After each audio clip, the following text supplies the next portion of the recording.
wabarakatuh. Perkenalkan, nama saya Peti Fitriani, Stambuk A1N120021.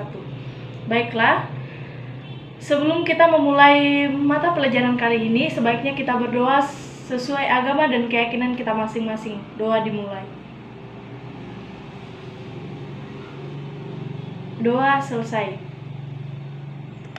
Pertemuan kali ini, Ibu akan membahas 6 materi, yaitu pertama, materi menganalisis kaidah sejarah sebagai ilmu, kedua, menganalisis kaidah sejarah sebagai fakta dan peristiwa, ketiga, menganalisis kaidah sejarah sebagai cerita atau kisah, keempat, menganalisis kaidah sejarah sebagai seni, kelima, mengidentifikasi fiksi dan mitos dalam sejarah, enam, menginterpretasikan sejarah, ilmu, peristiwa, kisah, dan seni. Yang pertama, menganalisis kaidah sejarah sebagai ilmu. Di sini Ibu akan menjelaskan pengertiannya, ciri-cirinya, dan contoh sejarah sebagai ilmu. Pengertiannya yaitu, sejarah sebagai ilmu merupakan pengetahuan tentang peristiwa yang terjadi di masa lalu, kemudian disusun secara sistematis dan memiliki metode pengkajian ilmiah yang digunakan untuk mendapatkan suatu kebenaran atau suatu hal yang nyata. Ciri-cirinya, di sini Ibu hanya menyebutkan, dan jika ingin membaca pengertiannya, silakan baca di buku yang saya telah bagikan tadi. Pertama itu bersifat empiris, kedua memiliki objek, ketiga memiliki teori, keempat memiliki metode, dan kelima mempunyai generalisasi. Sedangkan contoh sejarah sebagai ilmu, dan di sini juga Ibu hanya menyebutkan saja. Jika ingin membaca pengertiannya, silakan baca buku yang Ibu bagikan tadi. Yang pertama itu masuknya Hindu-Buddha ke Indonesia, masuknya Islam ke Indonesia, teori Nusantara, teori Yunan, dan terakhir teori out of Taiwan. Langsung saja kita berpindah ke materi kedua, yaitu menganalisis kaidah sejarah sebagai fakta dan peristiwa.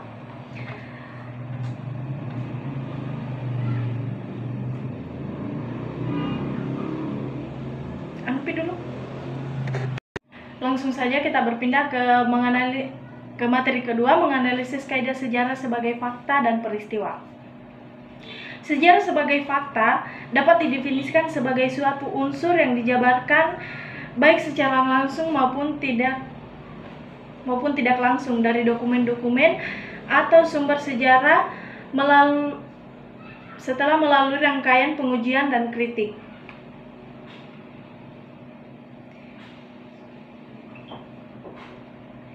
Dokumen-dokumen atau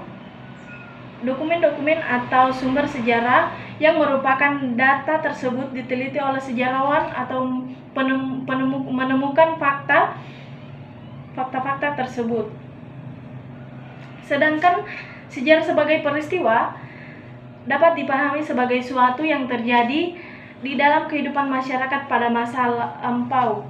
Di sini pengertiannya, suatu yang terjadi di dalam kehidupan masyarakat itu merupakan hal yang penting karena segala sesuatu yang terjadi tidak dapat hubungannya dengan kehidupan masyarakat. Masyarakat bukanlah sejarah.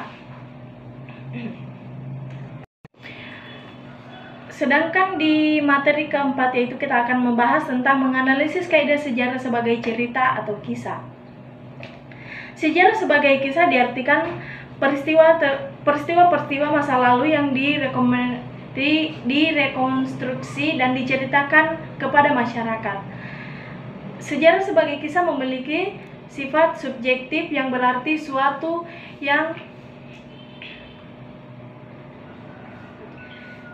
yang berarti bahwa suatu peristiwa sejarah menceritakan oleh seseorang dapat memiliki sudut pandang yang berbeda dengan sudut cerita peristiwa sejarah oleh orang lain. Misalnya, sejarawan asal Jerman menganggap peristiwa proklamasi kemerdekaan Indonesia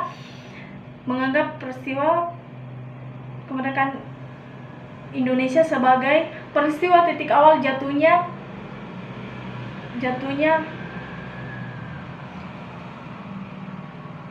pemerintah Jepang di Indonesia. Sementara itu, sejarawan asal Indonesia menganggap peristiwa proklamasi kemerdekaan Indonesia sebagai peristiwa berdirinya negara baru yang berlandaskan pada ideologi pribumi atau yang dicita-citakan oleh masyarakat Indonesia.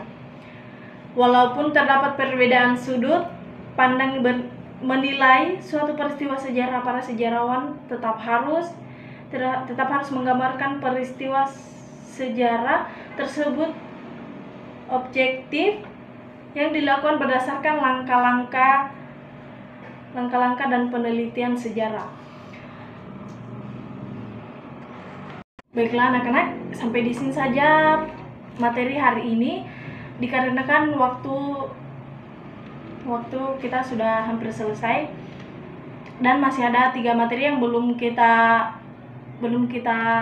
bahas, dan ketiganya yaitu menganalisis kaidah sejarah sebagai seni, kedua mengidentifikasi fiksi dan mitos dalam sejarah, keenam mempresentasikan sejarah sebagai ilmu peristiwa, kisah, dan seni. Di sini Ibu akan memberikan tugas, rangkumlah ketiga pembahasan tersebut, dan minggu depan kita akan membahas mengenai tugas kalian yang telah kalian review. Sampai di sini saja, kurang dan lebihnya mohon dimaafkan. Wassalamualaikum warahmatullahi wabarakatuh.